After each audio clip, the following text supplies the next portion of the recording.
O Senhor esteja convosco. Ele está no meio de nós. Proclamação do Evangelho de Jesus Cristo, segundo Lucas. Glória a vós, Senhor. Naquele tempo, disse Jesus a seus discípulos: que os vossos rins estejam cingidos e as lâmpadas acesas. Sede como homens que estão esperando seu Senhor voltar de uma festa de casamento, para lhe abrir imediatamente a porta, logo que ele chegar e bater. Felizes os empregados que o Senhor encontrar acordados quando chegar. Em verdade vos digo, ele mesmo vai cingir-se, fazê-lo sentar-se à mesa, e passando, o servirá. E caso ele chegue à meia-noite ou às 3 da madrugada, felizes serão, se assim os encontrar. Mas ficai certos, se o dono da casa soubesse a hora em que o ladrão iria chegar, não deixaria que arrombassem a sua casa. Vós também, ficai preparados, porque o Filho do Homem vai chegar na hora em que menos o esperardes. Palavra da salvação. Glória a vós, Senhor. Você pode se sentando. Mesmo que eu passe pelo vale tenebroso, nenhum mal eu temerei. Mesmo que eu passe pelo vale tenebroso, nenhum mal eu temerei. Mesmo que eu passe pelo vale das sombras, pelo vale tenebroso, nenhum mal eu temerei. Esse salmo que dizem os especialistas, Salmo 22, 23, é o salmo mais conhecido da Sagrada Escritura, disputa ali com o Salmo 90, o título de salmo mais conhecido da palavra de Deus. Tanto o 22 quanto o 90 traduzem essa realidade que nós cantamos agora.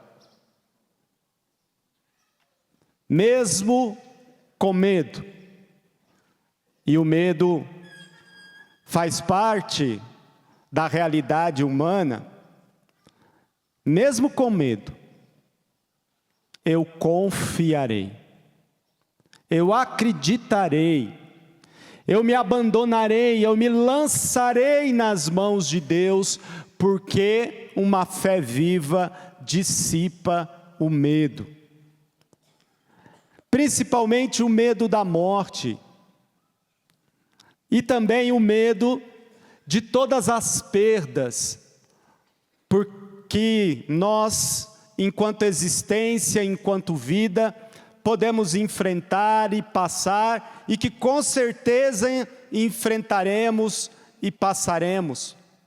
Quantos medos,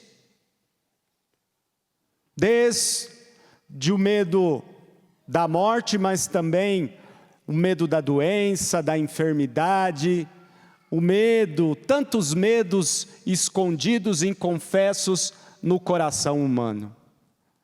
Por isso, o Salmo 22 se levanta. E, à luz desse Salmo, quero abrir essa reflexão nesse dia não de finados, mas de misericórdia, na certeza da ressurreição. Aliás, 3 palavras nos conduzirão à luz das leituras de hoje: medo, ressurreição e vida plena. Repete isso comigo. Medo. Como vocês decoraram bem, eu ia repetir uma por vez e vocês já disseram todas. Mas é isso mesmo. Medo, ressurreição e vida plena. Por que isso? Porque, de fato, a realidade da morte ao longo da história traz medo. E por conta desse medo, muitas vezes nós nos perdemos. Você sabe, o inimigo trabalha o medo da morte sobretudo.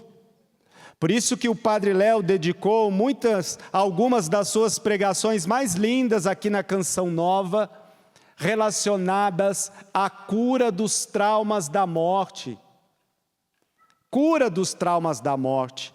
Gerou acampamento, gerou livro, um dos livros do Padre Léo mais conhecido, Cura dos Traumas da Morte. Porque por conta desse medo, quanta coisa o ser humano é capaz de fazer, inclusive se afastando do próprio Deus. Gostei tanto de um vídeo que o nosso querido Rafael lançou falando sobre o Halloween, por detrás dessa realidade funesta que foi se adentrando devagarinho nos meios católicos, principalmente ali iniciando por conta dos cursos de inglês e essa tentativa de assumir acriticamente, sem reflexão, posturas de outros lugares, culturas de outros países, a gente foi deixando entrar a gente entre aspas, deixando entrar aí no meio do nosso povo cristão católico, essa grandíssima bobagem, que na verdade é fruto do medo da morte que distorce, por desconhecer a palavra de Deus, por desconhecer e experienciar a segunda palavra. Qual é a segunda palavra? Ressurreição, a realidade de ressurreição, por desconhecer e experienciar no poder do Espírito Santo, como insistia Monsenhor Jonas, como ensinou e insistiu tantas vezes o servo de Deus, Padre Léo de Betânia, a experiência do Espírito Santo que faz com que nós sintamos e possamos viver com intensidade Jesus Cristo vivo e ressuscitado, fazendo com que a ressurreição deixe de ser uma ideia oca e vazia, uma ideia longe, que nós cristãos muitas vezes não sabemos administrar direito e muitas vezes testemunhar como deveria, e por isso nos perdemos.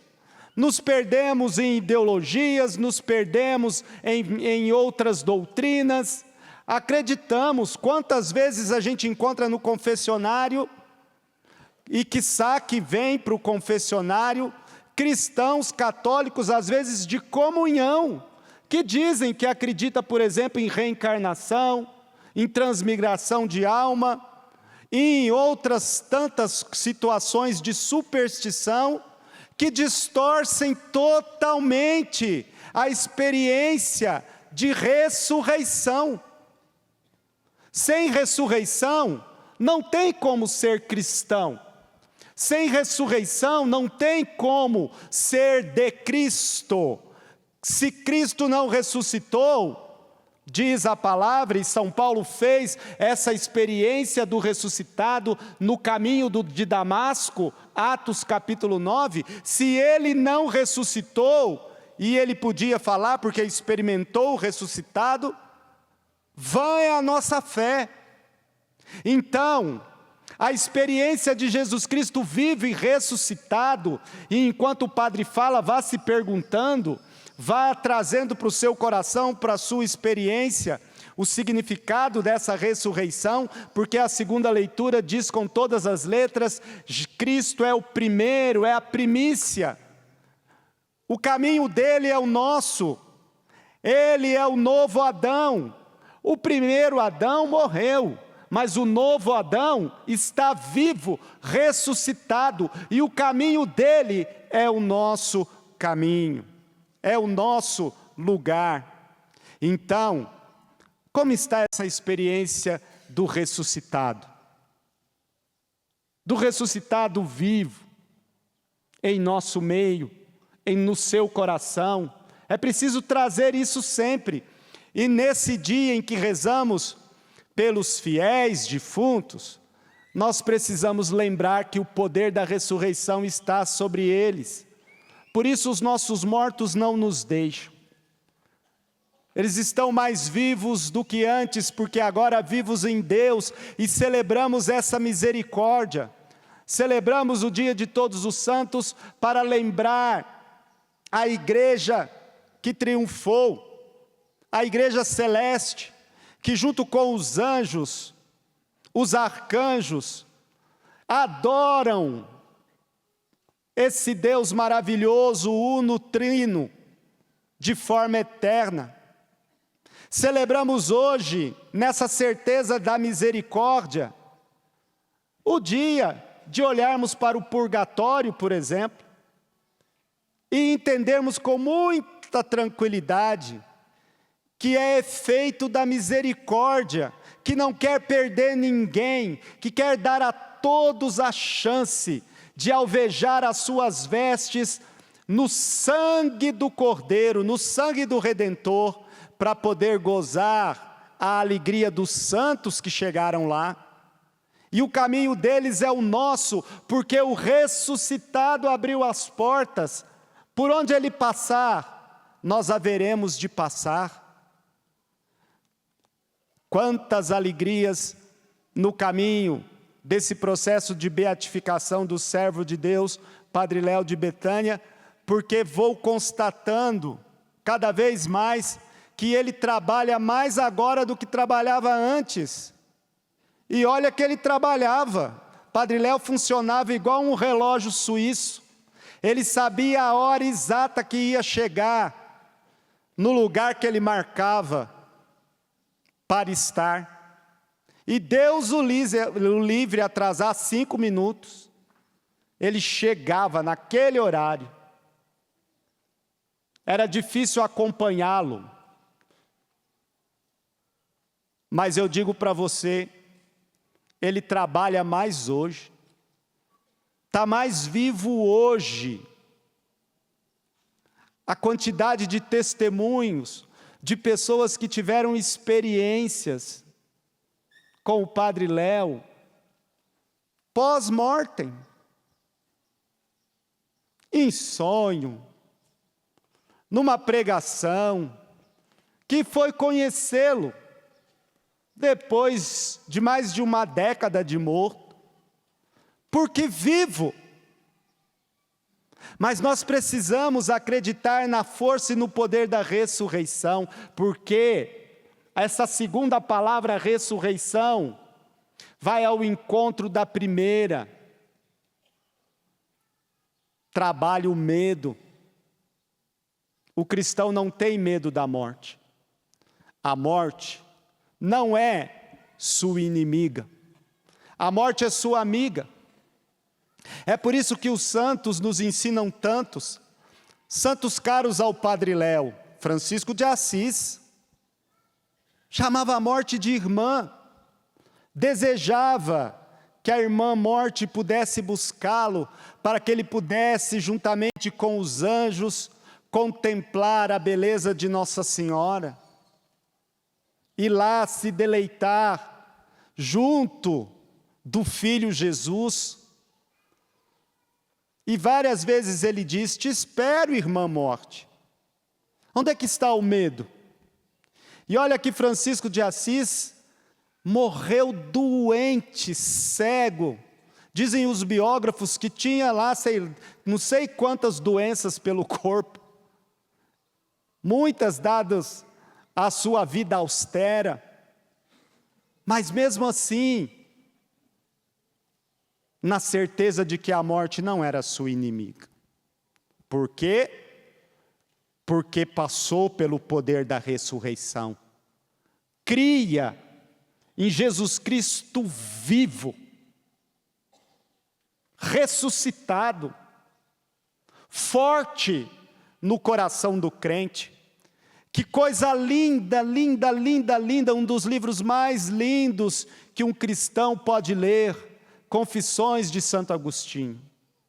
Lá no livro 9, a gente encontra o diálogo de Agostinho, que o Padre Léo amava, de Agostinho com a sua mãe Mônica, Santa Mônica.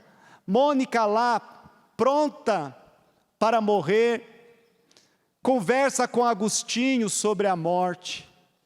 E os dois vão falando, e vão destrinchando a fé que ele tem, fé que ela rezou tanto para que o filho alcançasse. E ela disse: morro feliz. Conversavam sobre a morte. Agostinho contando que no funeral de Mônica se segurou para não chorar, porque sabia da beleza que ele estava celebrando junto da sua mãe, que era o que ela queria, e em muitos momentos ele tinha vontade de ir junto, para saborear aquela presença de mãe, mas sobretudo para se encontrar com aquilo que a mãe o ajudara a crer ao longo da sua vida. Ele disse que chorou depois do funeral, chorou tudo que podia, tudo que podia. Agostinho chorou depois, de saudade, mas também de felicidade, conta Agostinho, de saber que a mãe estava nos braços de Deus, no colo de Deus. Com quem você já conversou sobre a morte? Qual o teor da sua conversa sobre a morte? Você já parou? Mônica descreveu do jeito que queria morrer, do jeito que queria, aliás, ser enterrada. A morte não era problema para os dois, pelo contrário. Assim também, para cada um de nós que acreditamos no poder da ressurreição. Agora, claro, a terceira palavra, vida plena. Porque a morte, ao invés de medo, revestida de ressurreição, precisa nos fazer estar vigilantes, querendo vida plena, querendo viver bem. O cardeal Tolentino tem um texto bonito onde ele escreve que a morte é a expressão da vida. A morte é a expressão da vida. Morre-se do jeito que se vive. E quando a gente vive vida de ressuscitado, quando a gente vive experimentando o céu na terra, o aqui já e o ainda não, quando a gente vive na certeza de que o céu começa aqui e nos aponta para além, quando a gente vive na certeza de que nós somos muito mais do que os nossos olhos podem ver, nós vivemos vigilantes. Aquilo que descreve o Evangelho, que diz que nós precisamos estar atentos, porque não sabemos a hora que o patrão virá. Não sabemos a hora que ele virá e pedirá contas. Não sabemos o dia e nem a hora. Não sabemos, graças a Deus, o momento que a morte nos visitará. Só sabemos que ela chegará. E que bom que ela chegará. Mas enquanto nós estamos aqui, revestidos de ressurreição, nós nos enchemos de fé e de esperança e vamos caminhando, bem vivendo do jeito de ressuscitado, em Jesus, que veio para que tenhamos vida e vida plena, vida em abundância, João 10:10. Então, a morte, revestidas de ressurreição, faz com que eu pense na minha vida, na qualidade da minha vida, no que eu tenho feito da minha vida. Quem deixa a morte ser sua conselheira, sabe bem viver. Quem deixa a morte ser sua conselheira, sabe viver sem apegos, sabe viver sem idolatrias, sem a idolatria do dinheiro, sem a idolatria dos bens materiais, sem a idolatria do poder, sem a idolatria do prazer, porque sabe que tudo passa. Ah, como os nossos políticos deveriam se aconselhar mais com a morte. Ah, como tantas pessoas que você conhece e pensou, porque eu sei que você pensou, deveriam se aconselhar mais com a morte, para perceber que tudo passa. Quanto arrogância, quanto orgulho, quanta vaidade cairia por terra, quanto apego desnecessário ao dinheiro seria modificado se alguns se aconselhassem com a morte. Então, essa morte revestida de ressurreição faz você pensar mais na sua vida e se pergunte pela qualidade dessa vida, pelos seus relacionamentos. Padre Léo insiste isso quando fala na cura dos traumas da morte, porque ao reconciliar-se com a sua morte e com a morte de modo geral, você procurará ter relacionamentos saudáveis, relacionamentos curados, relacionamentos baseados no amor e no perdão. Desespero em velório é sintoma de quem não se reconciliou, quem não pediu perdão, quem não perdoou, quem em vida não bem viveu, não resolveu as questões, não foi ao encontro das pessoas. Quantos traumas, quando alguém morre, sobretudo quando é próximo a você, e você morre brigado com a pessoa, você morre sem perdoar, sem acolher. Gente, que drama, quando é um pai, uma mãe, um irmão, algum familiar próximo, que não dá tempo de se reconciliar. Ontem eu vivi uma experiência tão bonita, que tem a ver com essa cura dos traumas da morte. Um seminarista nosso, Jonas, enterrou ontem o seu pai. Ele e a irmã me deram uma lição, uma aula de cura interior, uma aula de cura dos traumas da morte pela morte.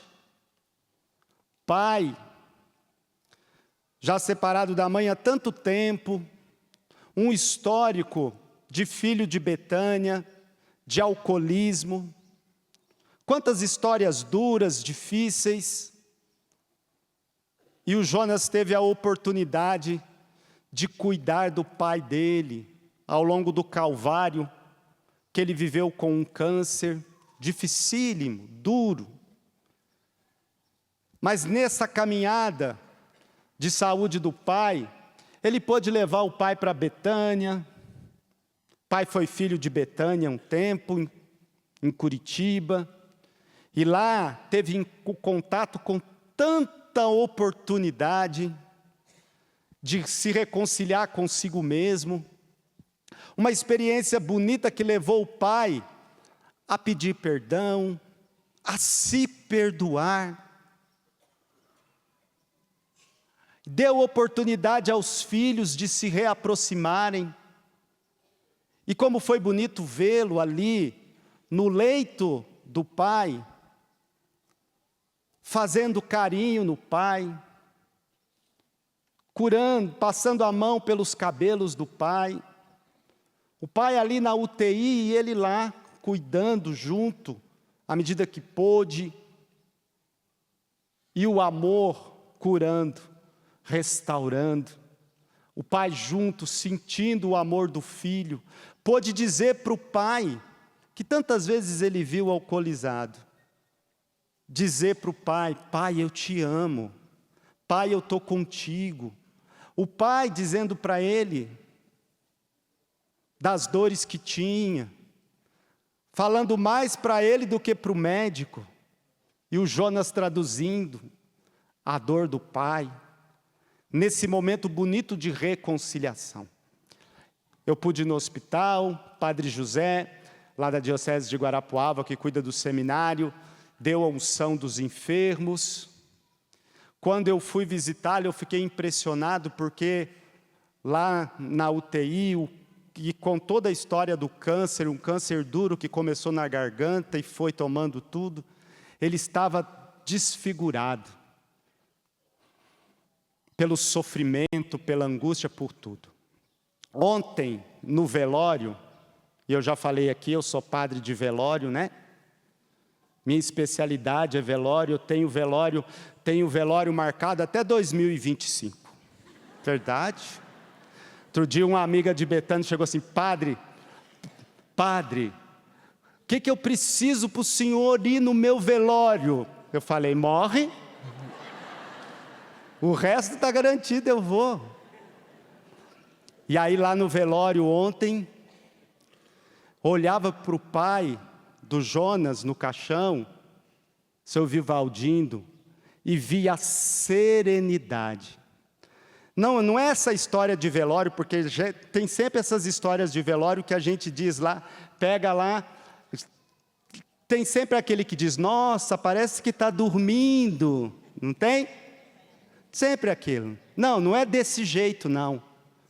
É uma serenidade de quem tem a alma em Deus, de quem tem a alma em paz, de quem passou por um processo de cura, de quem morreu em paz do lado dos filhos, do lado dos netos, do lado de quem amava de verdade, que pôde se reconciliar antes de partir. Vocês estão entendendo?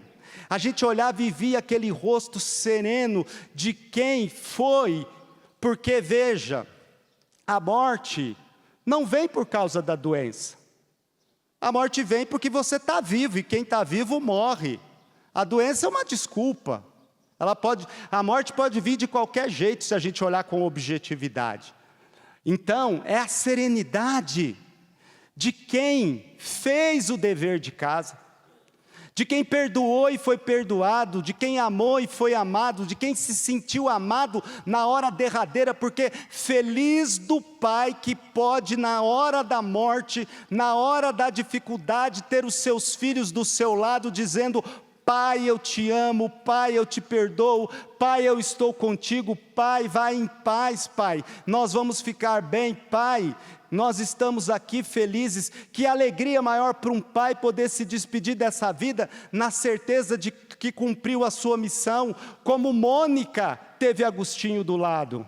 Foi isso que eu vi. A cena de Mônica e Agostinho estava lá registrada na cena do Jonas e o seu Vivaldino, porque foi feito o processo. Vocês estão entendendo? O processo aconteceu, a cura aconteceu, o medo foi lavado pela ressurreição, e a ressurreição fez com que a morte ensinasse a bem viver, ensinasse a encontrar o caminho.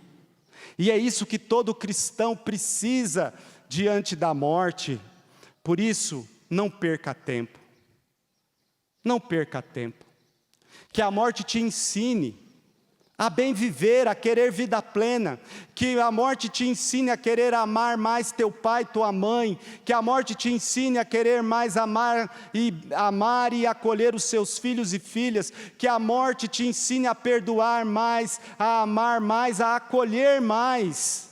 E é esse o grande processo em Betânia. Quando eu penso em Betânia, e com isso eu termino, esse é o grande processo de Betânia, deixado pelo servo de Deus, Padre Léo.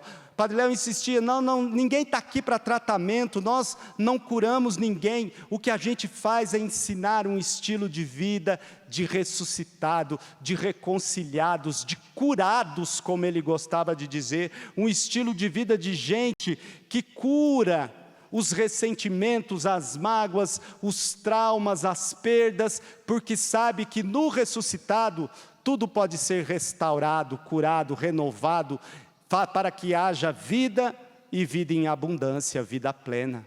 É esse o sentido. Que o dia de finados te ajude como cristão católico a cuidar bem dos seus relacionamentos, a bem viver, a amar para valer.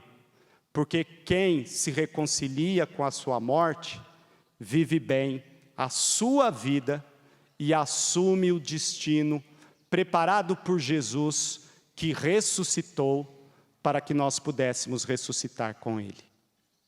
Feche os seus olhos um minuto. E diante desse Deus que nos interpela na palavra, responda de todo o seu coração e peça que esse Senhor venha para curar todo o seu medo da morte, todos os seus traumas envolvidos em relação à morte. Que o Senhor venha para ajudar você a acolher e amar todas as perdas que você teve ao longo da sua vida. Mas que o Senhor, sobretudo no dia de hoje, te faça vigilante, como pede o Evangelho, que você esteja atento, vigilante, porque não sabe o dia nem a hora, sabe que a hora é agora, que o amor é agora, que o dia é hoje, para perdoar e amar todos aqueles que passam pela sua vida. E se a morte chegar hoje, e se a morte chegar amanhã, que você não deva nada a ninguém, a não ser amor. Amor. Peça isso no coração de Deus. Renova-me, Senhor.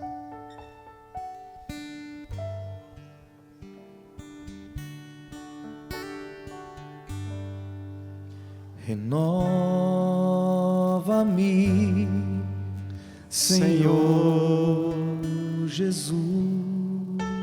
Já não quero ser igual. Já não quero ser igual.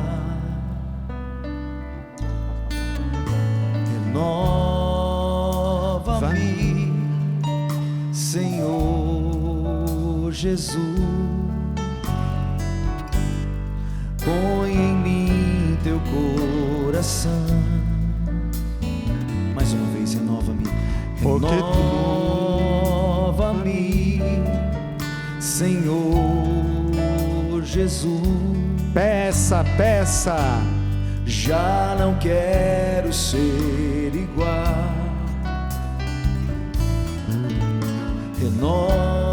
Renova-me, Senhor Jesus.